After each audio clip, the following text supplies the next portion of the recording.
A partir de agora, no programa Maranata, você ouve a Hora da Palavra.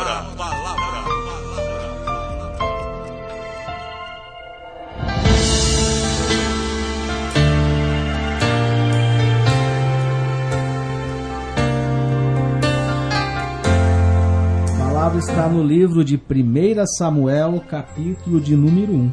Nós estaremos estudando, meditando o capítulo todo, mas eu só vou ler um versículo aqui para nós contextualizarmos.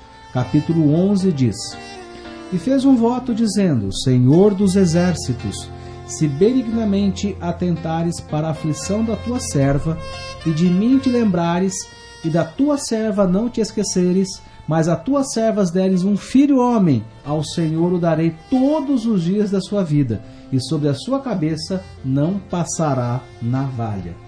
Meu querido irmão, minha querida irmã que está me ouvindo pela Rádio Regional, ou você que está ouvindo essa mensagem pelo YouTube ou pelo Facebook.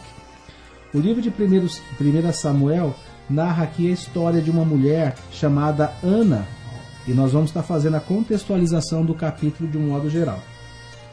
Então diz assim que havia um homem, chamado Eucana, e Eucana tinha duas mulheres, uma chamada Penina, outra chamada Ana.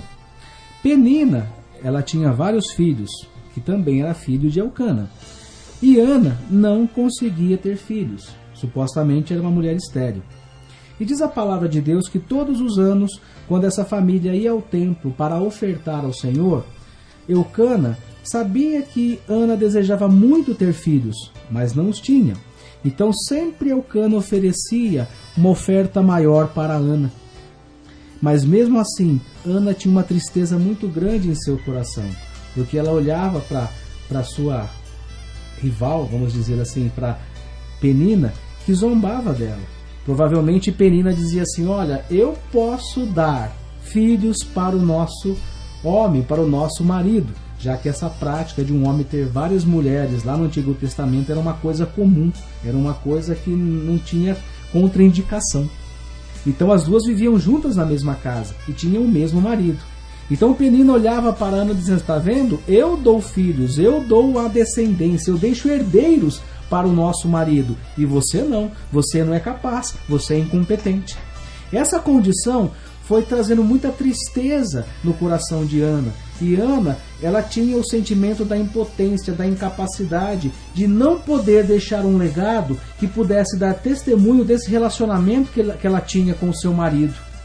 E um belo dia, ela foi ao templo e ela começou a orar. Ela começou a orar de lábios fechados, de maneira que as suas orações foram intensamente ouvidas pelo Senhor. Mas o sacerdote Eli, que tomava conta do templo, que era o responsável pelo templo, estranhou a postura a qual Ana orava, porque ela caiu numa oração tão espiritual que os seus lábios tremiam, e as pessoas que estavam, principalmente Eli ao lado, achavam que ela estava louca, que ela estava bêbada, que ela estava embriagada. E quando ele chega para repreender, para dizer: que é isso, mulher?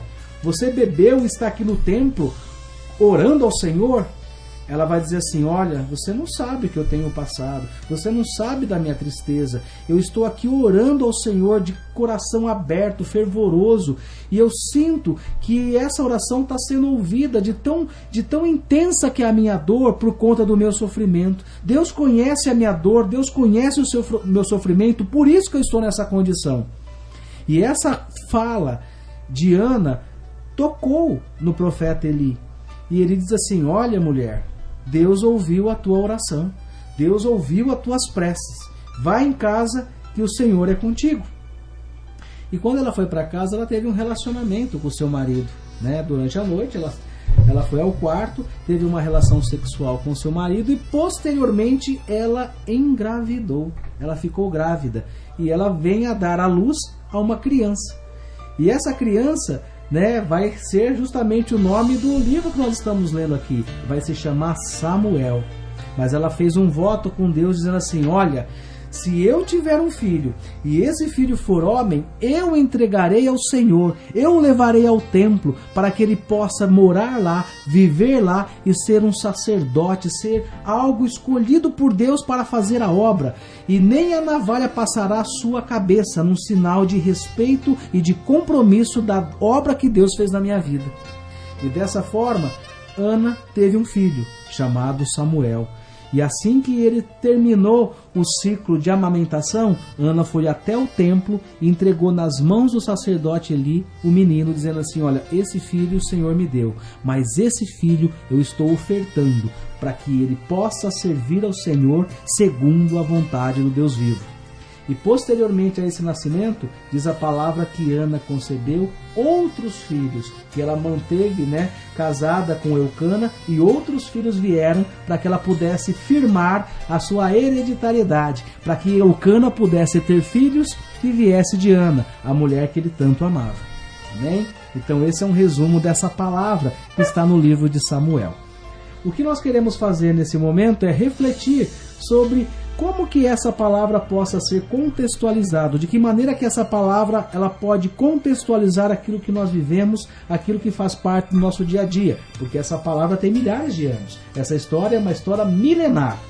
Em primeiro lugar, o que Ana pediu a Deus não foi algo material, não foi algo materializado por objetos, por coisa, por dinheiro, por riqueza.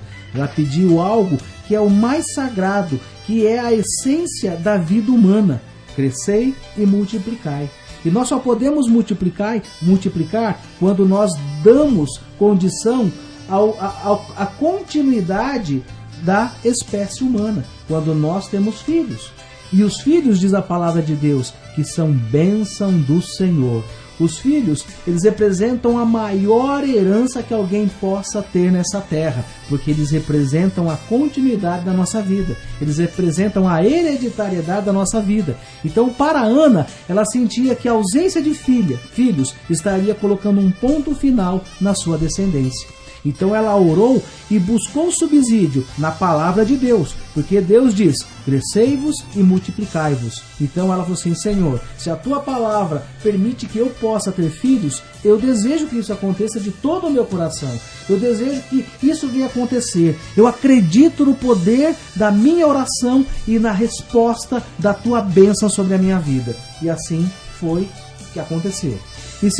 Numa segunda circunstância, Ana orou em concordância com a vontade de Deus. Ela diz assim: olha, Deus, se o Senhor me abençoar, se eu tiver essa herança nas minhas mãos, eu assumo o compromisso de que Ele venha te servir. Isso significa que as bênçãos que Deus dá na tua mão, seja ela talentos, seja dons ou seja riqueza, que isso tem que ser convertido para que a obra de Deus venha a ser abençoadora. Ela tem que produzir frutos de bênção, frutos de amor, frutos de longanimidade, frutos da misericórdia. Tudo aquilo que está debaixo da autoridade e da vontade de Deus. Outra coisa, a questão da entrega, da liberalidade das bênçãos recebidas, porque as bênçãos que nós recebemos, elas são para abençoar a vida dos outros. Quer um exemplo bem prático e comum da nossa condição humana? Todos nós precisamos de água para viver. E percebam que as águas, elas têm um fluxo. Elas nascem, elas escoam pela superfície até chegar ao mar, até chegar ao oceano, que é onde se concentra a maior quantidade de água. Por onde a água passa, a água da bênção, porque ela alimenta, ela faz com que as plantas cresçam, ela permite que as pessoas possam consumir, ela permite que a vida das pessoas possam fluir pelas suas forças, pela sua condição de bênção. Mas uma água parada, uma água que não tem movimentação, ela pode juntar lodo, até dengue. E assim tem que ser as bênçãos nas nossas vidas. Aquilo que Deus nos dá, os dons, os talentos, as riquezas, tudo aquilo que Deus coloca nas nossas mãos tem que fluir para abençoar aqueles que estão ao nosso redor.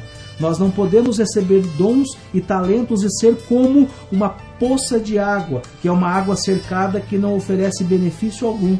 Pelo contrário, sempre temos que fluir. E por onde passarmos, temos que deixar o sinal da bênção de Deus. Que assim possa ser na sua vida. Que você possa ouvir essa palavra e aprender com Ana. Que nenhum dos planos de Deus possam ser frustrados na sua vida. Que o poder da sua oração possa colocar em prática no seu dia a dia e promover a transformação. E que tudo aquilo que você receber de Deus, que você possa multiplicar com seus irmãos, multiplicar na sua família, multiplicar no seu trabalho, para que a graça, a misericórdia e o amor de Deus se mostre, se revele a cada um dos que estão próximos. Que você possa receber essa palavra, guardá-la no seu coração e ser abençoado em nome do Pai, do Filho e do Espírito Santo.